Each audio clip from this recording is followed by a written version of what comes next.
Corona নিয়ে নবান্নে বৈঠক করেছেন মুখ্যমন্ত্রী মমতা বন্দ্যোপাধ্যায়। সংশ্লিষ্ট সব দপ্তরের সঙ্গে বৈঠক করেছেন তিনি এবং তিনি বলছেন যে প্রস্তুতি সেরে রাখলাম, তবে ভয় পাওয়ার কিছু নেই। আশা করি প্যান্ডামিক আর হবে না। যা যা দরকার সবই সরকারি হাসপাতালে আছে। ভ্যাকসিনও বেরিয়েছে, সবাই ভ্যাকসিনও নিয়েছে। কি বলেছেন তিনি শুনুন। সতর্ক আমাদের থাকতে হবে, কোনো প্যানিকই ক্রিয়েট করা নয়।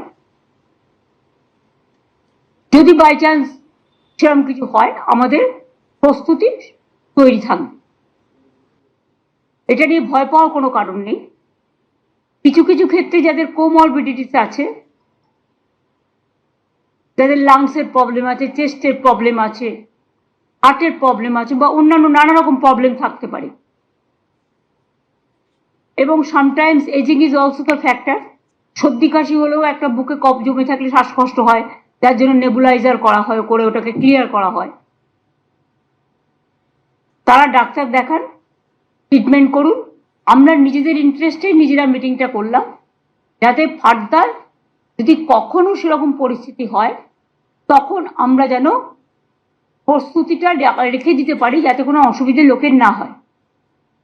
কিন্তু এখনই আমরা এ ব্যাপারে কোনো সিদ্ধান্ত নিচ্ছি না, তার কারণ সেই সিচুয়েশন তৈরি এখনো হয়নি। কোভিডের যে পোর্টাল রয়েছে, এই পোর্টালটা নন ফাংশনিং করে রাখা হয়েছে। কেন্দ্রীয় সরকার জানে আমরা কি করছি। উদ্বেগ বাড়াচ্ছে করোনার নতুন উপপ্রজাতি NB.1.8.1। সারা দেশের মতো এ রাজ্যেও বাড়ছে সংক্রমণ। কেন্দ্রীয় স্বাস্থ্য মন্ত্রকের পরিসংখ্যান অনুযায়ী শুক্রবার পর্যন্ত এ রাজ্যে করোনা আক্রান্তের সংখ্যা 596। শুক্রবার নতুন করে 58 জন কোভিড সংক্রমিত হয়েছেন। চলতি বছরে এ রাজ্যে মৃত্যু হয়েছে 1 জন করোনা আক্রান্তের। এই আবহেই একযোগে রাজ্যের স্বাস্থ্য দপ্তরের বিরুদ্ধে তথ্য গোপনের অভিযোগ তুলে সরব হল বিজেপি এবং সিপিএম। কোভিডের যে পোর্টাল রয়েছে, এই পোর্টালটা নন ফাংশনিং করে রাখা হয়েছে, যাতে কোভিডের ডাটা না, ওখানে অ্যাকচুয়াল ফিগার না ওঠে। যেমন ডেঙ্গুকে চাপা হয়েছে সংখ্যা, কোভিডের ক্ষেত্রেও তাই। এই যে আমাদের হেলথ ডিপার্টমেন্ট পশ্চিমবঙ্গ সরকারের যে লিঙ্ক খুলে দেখবেন, নন অপারেটিং নাও। শুধু মালদা 10টা টেস্ট হলে 9টা পজিটিভ আসছে। সরকারের উচিত মানুষকে সচেতন করার জন্য প্রচার করা, মানুষকে একটু সজাগ এবং সতর্ক হতে হবে।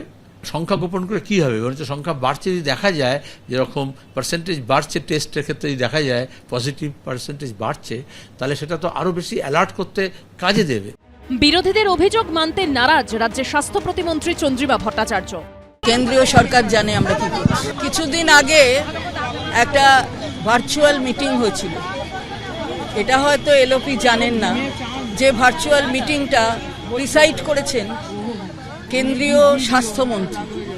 সেখানে সবকিছু নিয়ে ডিসকাশন হয়েছে, সেইখানে আমাদের প্রশংসা করেছে। স্বাস্থ্য দপ্তর সূত্রে খবর, করোনার নমুনা সংগ্রহের জন্য কলকাতা মেডিকেল কলেজ হাসপাতালে কাউন্টার খোলা হয়েছে। দৈনিক 3 ঘন্টা নমুনা সংগ্রহের কাজ চলছে। শুক্রবারও পিয়ারলেস হাসপাতালে চিকিৎসাধীন 2 করোনা আক্রান্ত শিশু। সিএমআরআই হাসপাতালেও ভর্তি রয়েছে কোভিড আক্রান্ত 2 শিশু। বেলেঘাটা আইডি হাসপাতালে ভর্তি রয়েছেন করোনা আক্রান্ত 2 প্রৌঢ়।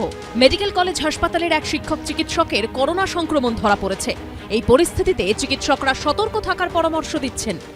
এটা তো একটা এন্ডেমিক ডিজিজ হিসেবে থাকবে আমাদের সাথে, এটার সাথে আমাদের ঘর করতে শিখতে হবে।